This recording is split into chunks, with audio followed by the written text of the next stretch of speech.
स्वागत है मिथिला लाइव 24 में।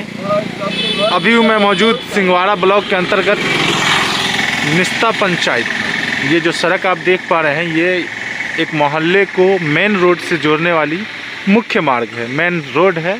करके आगे चलना पड़ रहा है, तो हम अपने कैमरा साथी के साथ चलना चाहेंगे उस स्कूल तक और उस शिक्षा के केंद्र तक, जहां तक जाने में लोगों को काफी कठिनाइयों का सामना करना पड़ता है। और इस सड़क पर जो जल जमाव आप देख पा रहे हैं, ये दोनों तरफ नाला न होने के कारण, सड़क के किसी भी किनारे नाला न होने के कारण ये सारी कठिनाइयों का सामना ज्यादा करना पड़ता है। तो चलिए हम आपको मेन सड़क और इस पिछले 5 साल में विकास का जो स्तर है इस पंचायत का, वो साफ मैं आपको दिखा पा रहा हूँ और दिखाऊंगा, और आगे भी इस चीज को आप सबके सामने करूंगा। ये जो सड़क है, ये निस्ता पंचायत का प्राथमिक विद्यालय तक जाने वाला सड़क है, जो कि सरकारी विद्यालय है, जहाँ सैकड़ों बच्चे अपने जीवन को बनाने के लिए, अपने भविष्य को बनाने के लिए शिक्षा प्राप्त करने जाते हैं। ये एक बड़ा सवाल यहाँ के लोगों का, सड़क है बेहाल, कहाँ है सरकार, ये यहाँ के लोगों का सवाल है। और अब तक जो विकास का स्तर है वो बिल्कुल साफ झलक रहा है। इस सड़क का ही नहीं बल्कि पूरे पंचायत का मैं आपको दिखाऊंगा अपने कैमरामैन पर्सन के साथ, जो कि आप देख पा रहे हैं। मैं पहुंच चुका हूं उस प्राथमिक विद्यालय, उस सरकारी स्कूल के बिल्कुल करीब, जहां बच्चे अपना भविष्य बनाने के लिए आते हैं, जहां शिक्षा प्राप्त करने के लिए लोग आते हैं और ये कठिनाइयों का सामना करना पड़ता है जिसको मैं दिखा पा रहा हूँ। ये वो स्कूल है जहां तक बच्चे आते हैं, और यहाँ तक का जो सफर रहा है वो मेरे कैमरा में बिल्कुल साफ आपने देखा, और हमारे साथी बिल्कुल साफ दिखा और सही दिखा पा रहे हैं, क्योंकि यहाँ बच्चे आते हैं पढ़ाई करने के लिए, और यहाँ से लोग किसी भी परिस्थिति में, हर हालात में इस जगह से लोग निकलकर मेन सड़क तक जाते हैं। इमरजेंसी के वक्त में, आपातकालीन अवस्था और इमरजेंसी टाइम में भी लोग यहाँ से निकलते हैं, तो कितना सारी परेशानियों का सामना करना पड़ता होगा, कठिनाई किसी भी वक्त यहाँ से आना जाना कितना मुश्किल होता होगा, ये आप साफ देख रहे हैं। यही वो स्कूल है जहाँ बच्चे आते हैं और कितनी कठिनाइयों का सामना करते हैं, ये साफ आपने देखा मिथिला लाइव 24 के माध्यम से। धन्यवाद। चलिए यहाँ के लोकल लोग से जानते हैं कि आखिर ये मुख्य मार्ग जो बच्चों की भविष्य तक जाता है, एक प्राथमिक विद्यालय तक जाता है, एक ऐसे शिक्षा केंद्र तक जाता है जहाँ बच्चे अपने फ्यूचर को लेकर जाते हैं, और वहाँ का ये कंडीशन यहाँ के लोगों से जानना चाहेंगे कब से है ऐसा हाल। जी, आप यहीं के रहने वाले हैं? हाँ, यहीं के। ये जो सड़क है और ये जो स्कूल तक आते हैं और एक मोहल्ले से मेन सड़क तक जाते हैं, तो इमरजेंसी के टाइम में बहुत सारी दिक्कतों का सामना करना पड़ता है। दिक्कतों का सामना। तो क्या इसके लिए आप लोगों ने अप्लाई किया कभी?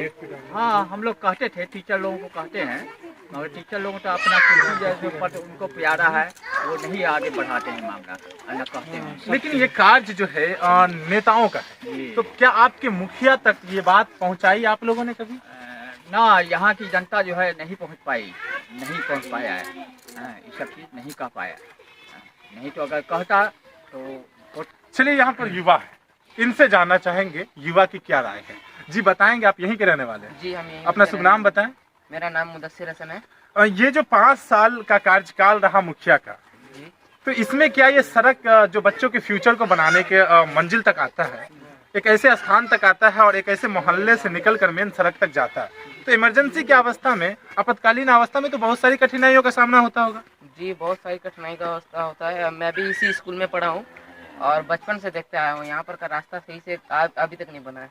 मतलब बहुत पहले से ऐसा है? जी, और आप इस स्कूल के स्टूडेंट हैं, तो क्या कभी बरसात में, जैसा लोग कह रहे थे और जैसा कंडीशन मैं दिखा पा रहा हूँ, कभी बरसात में गिरने की जरूरत पड़ जाती होगी, या कभी गिरे होंगे इस तरह का, ऐसा कुछ हुआ है? बहुत बार गिरा हूँ, यहीं पर गिरा हूँ, और फिर इधर भी रास्ता खराब है तो वहाँ पर भी गिरा हूँ बहुत बार। मतलब आप गिरे भी हैं, यानी कि काफी कठिनाइयां का सामना करना पड़ता है। पानी भी इतना आ जाता है पूरा इस समय। तो क्या ये जो परेशानी है, इसको आप लोगों ने कभी यहाँ के नेताओं से कहा? जी हाँ, कितना बार कहा है, लेकिन अभी तक कुछ नहीं हुआ।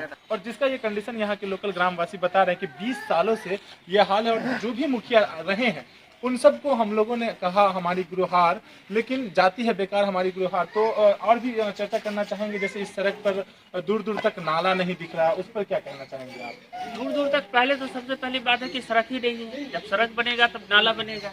अब यहाँ पे कई बार हम लोग मुखिया के पास गए, वर्तमान मुखिया के भी पास गए, इससे पहले एक रामलाल मुखिया था, उसके पास मैं खुद कई बार गया हूँ एप्लीकेशन लेकर के।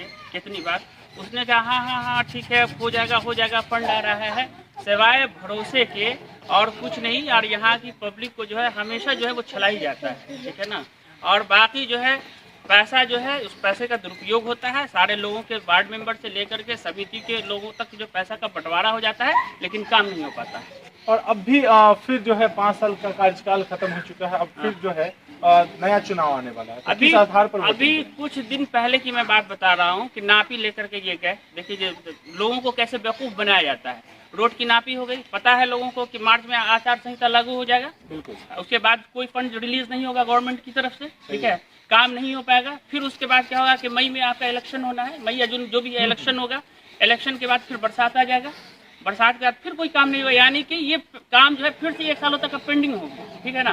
फिर से यही गाना ये लोग गाएंगे, क्या है कि भाई अब फंड आने वाला है, फंड है, नया फंड अब रिलीज होगा गवर्नमेंट की तरफ से, तब फिर काम होगा। इसी तरह से हर 5 साल यही जो है कहानी चलती रहती है, लोगों को बेवकूफ़ बनाया जाता रहता है और उसका कोई काम नहीं होता है। यहाँ पे आप आगे जा करके देखिए, स्कूल तक सड़क की क्या हालत है, पानी लगा हुआ है वहाँ पे। आगे एक जगह आप जाएंगे तो वहाँ पे पानी लगा हुआ है, ठीक है, नाला नहीं है, सड़क नहीं है, और भी बाकी बहुत सारी चीजें। बहुत सारे लोग नल जल योजना पे भी चर्चा कर रहे थे, आप भी कुछ कहना चाहेंगे? नल जल योजना का है कि भाई इसमें तो पूरा का पूरा जो है वो गोरख धंधा हुआ है, पूरा का इसमें जो है वो ब्लैक मार्केटिंग के जरिए जो पाइपलाइन जो बिछानी चाहिए थी, जो सरकार की तरफ से ऑर्डर था ऑक्शन में, वो पाइपलाइन नहीं बल्कि डुप्लीकेट पाइपलाइन से बिछाई गई है। जो क्वालिटी जो अप्रूव्ड हुई थी गवर्नमेंट की तरफ से, वो नहीं, बिल्कुल घटिया क्वालिटी जो है वो लगाई गई है। दूसरी चीज, पानी नहीं आ रहा है, यानी जो लगा भी है उसमें भी पानी नहीं आ रहा है। पानी ये नहीं कि आपको 30 रुपया तो हर महीने देना है, जो भी फिक्स हुआ है, मुझे पता नहीं एग्जैक्टली कितना है, 30 रुपया या 50 रुपया है, 30 रुपया है, तो लेकिन अब आपको हर महीने देना है। स्वागत है मिथिला लाइव 24 में। अभी हूं मैं मौजूद सिंहवाड़ा प्रखंड के अंतर्गत निस्ता पंचायत के भजौरा गांव में। हमारे साथ मौजूद हैं सीधी बातचीत करने के लिए समिति पति जी। और जी, सबसे पहले मैं आपका परिचय जानना चाहूँगा। जी, आप अपना शुभ नाम बताएं। जी, मेरा नाम सुरेंद्र कुमार साहनी हुआ जी। मैं यहाँ के जनप्रतिनिधि समिति के रूप में हूँ, हमारी वाइफ है समिति जी। सर, तो मैं आपसे पिछला 5 साल जो कार्यकाल रहा है मुखिया जी का, और आप भी उसमें शामिल हैं, तो इस पर कुछ चर्चा करना चाहेंगे कि किस प्रकार का योजनाओं का लाभ मिल पाया है जनता को? सबसे पहले तो मैं चर्चा करना चाहूँगा कि 2016 में पंचायत का चुनाव हुआ, उसमें हम लोग जनप्रतिनिधि के रूप में चुने। जहाँ तक सभी जनप्रतिनिधि का अपना अपना हक का सवाल है, उसमें इस सरकार का जो शिथिल व्यवस्था है, जनप्रतिनिधि का जहाँ तक अधिकार है, उसको पूर्ण रूपेण पंचायत समिति का जो अपना अधिकार है उससे बिल्कुल इग्नोर करके रखते हैं अपने अधिकार से। जहाँ तक मुखिया जी का सवाल है, मुखिया जी हमारे पंचायत के अंतर्गत न तो किसी जनप्रतिनिधि का सहयोग लिया है ना, जहाँ तक वार्ड मेंबर का सवाल है, उन लोगों को भी बगलिया करके रखे। और जहाँ तक योजना की बात है, तो अक्सर हमने देखा है कई योजना में हमने उनका विरोध भी किया। विरोधाभास में बहुत सारे जनता को, दलालों को लेकर के हमसे कहा सुनी करने लगे। मुखिया जी के द्वारा हम कहने, चूंकि हम यही मांग कर रहे थे कि हम आपसे ये नहीं कह रहे कि आप मुझे योजना दें, योजना आप स्वयं जोते, लेकिन जो गुणवत्तापूर्ण कार्य है, जो सरकार का जो सिस्टम है, उस सिस्टम को कम से कम आपके द्वारा फॉलो हो, ताकि आगे भी हम लोगों का, हमें कुछ नहीं, आपका अगर हम सहयोग करने वाले हैं, चूंकि बार बार हम लोग सदन में बैठते हैं, सदन से ये दायित्व मिलता है कि आप पंचायत में जाकर के मुखिया जी का सहयोग करें। जब हम उनका सहयोग करने पंचायत में आते हैं, तो बहुत सारे लोग ऐसे हो जाते हैं मुखिया जी के अधीन बैठने वाले दलालों के बीच, है ना, जो पंचायत समिति को बिल्कुल इग्नोर किया जाता है। न तो पंचायत समिति के पास कोई योजना है भी तो प्रखंड स्तर पर है।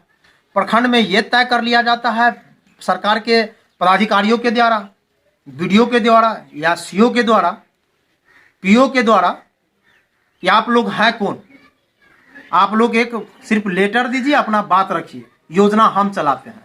जब सरकार की ऐसी नीयत है तो आज आने वाले भविष्य में या बैक स्थिति में आप पूर्ण रूपेण समीक्षा किए होंगे मेरे पंचायत का, उसमें देखे होंगे कि जो काम आपको लग रहा होगा या आपको दिखाया गया होगा कि हमारा पंचायत एक विकसित के रूप में है अदर जनप्रतिनिधि के माध्यम से, हमें नहीं लगता है कि ऐसा है। आपको जी बिल्कुल, आपने सही कहा। मैंने पूरे पंचायत का भ्रमण किया और जनता से मिला, तो जनता का ये क्लेम भी है कि मुखिया जी के द्वारा और पंचायत समिति के द्वारा कुछ भी कार्य नहीं किया गया पिछले 5 साल में। न रोड, न सड़क, न नाला, और खासकर लोगों का विरोध है नल जल योजना पे। उस पे भी आप कुछ चर्चा करेंगे? नल जल पर तो ये सरासरी तो बिल्कुल गलत हो रही है, पूरा घोर धांधली है, बिल्कुल अनियमितता है, चाहे वह सरकार के पदाधिकारी हो या पंचायत के जनप्रतिनिधि। मुखिया तो अनिलोन समझते हैं कि हमरे सिवा कोई नहीं है, इसमें कोई बोल नहीं सकता है। अशब्द भाषाओं का प्रयोग किया जाता है मुखिया के द्वारा कि तुम कौन होता है हमको टोकने वाला, हमको तो जनता चुन के भेजा है। जब ऐसी स्थिति होती है, हमें नहीं लगता है कि अगर जनता भी अगर 10 व्यक्ति जाकर के मिले तो पदाधिकारियों के द्वारा ये समझा दिया जाता है कि इस पर कार्रवाई होगी, लेकिन ऐसा कुछ नहीं होता है। ये दोनों की मिलीभगत है, सरकार की शिथिलता